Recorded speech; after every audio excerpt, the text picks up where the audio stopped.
अगर आपका रिटायरमेंट भी नज़दीक है या टाइम से पहले आप रिटायरमेंट की प्लानिंग कर रहे हैं और अगले 15 सालों में 1 करोड़ रुपए फंड यानी रिटायरमेंट कॉर्पस तैयार करने का टारगेट है, तो ये वीडियो आपके लिए है। अब आपके मन में ये सवाल उठ रहा होगा कि रिटायरमेंट के बाद 1 करोड़ का फंड बनाने के लिए आखिर सबसे बेहतर स्कीम कौन सी है।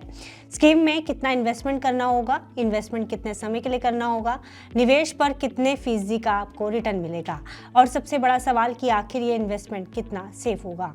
इन सभी सवालों का जवाब हम आगे आपको इस वीडियो में देने की कोशिश करेंगे। नमस्कार, मैं हूं गुंजन मित्तल और आप देख रहे हैं मनी 9।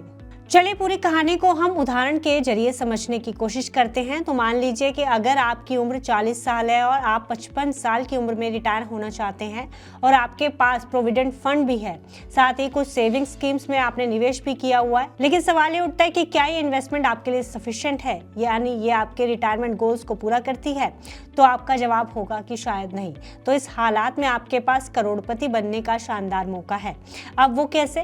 तो आप अगले 15 साल के लिए 1 करोड़ रुपए का अलग से कॉर्पस तैयार कर सकते हैं और महंगाई को देखते हुए ये प्लानिंग भी ठीक है। लेकिन बड़ा सवाल ये है कि अब ये 1 करोड़ अगले 15 साल में बनेंगे कैसे? तो इसका जवाब है कि आपको हर महीने इन्वेस्टमेंट की प्लानिंग करनी होगी। और ये प्लानिंग होगी कैसे? तो आपको बता दें, इसके लिए आपको हर महीने SIP यानी सिस्टमैटिक इन्वेस्टमेंट प्लान में निवेश करना होगा। इसमें आप एक मुश्त इन्वेस्टमेंट की जगह हर महीने छोटी छोटी रकम को निवेश कर सकते हैं। अब ये अमाउंट कितना होना चाहिए ये आपको बता देते हैं कि आपको हर महीने कितना निवेश करना है। तो आपको SIP में हर महीने 15,000 रुपये का इन्वेस्टमेंट करना होगा, जिसके जरिए आप अगले 15 सालों में अपना 1 करोड़ रुपये का अलग से कॉर्पस तैयार कर सकते हैं।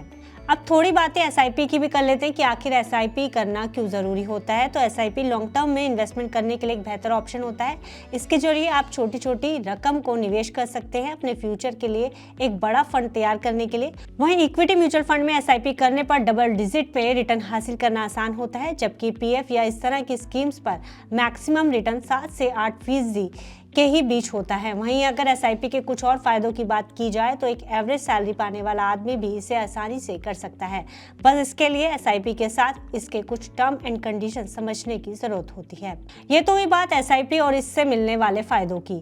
अब हम स्टोरी में पीछे चलते हैं और समझने की कोशिश करते हैं कि अगर आप 15,000 रुपये हर महीने SIP करते हैं तो इसके बदले आपको कितने का रिटर्न मिलेगा।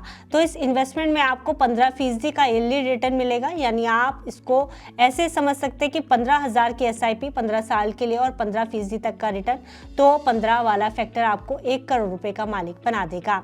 वहीं इसमें कुछ इन्वेस्टमेंट की बात करें तो हर महीने 15,000 रुपए के हिसाब से आप 15 सालों में कुल 27 लाख रुपए निवेश करेंगे, जिसकी 15 साल बाद की कुल वैल्यू 15% रिटर्न के हिसाब से 1 करोड़ 2 लाख रुपए के करीब होगी।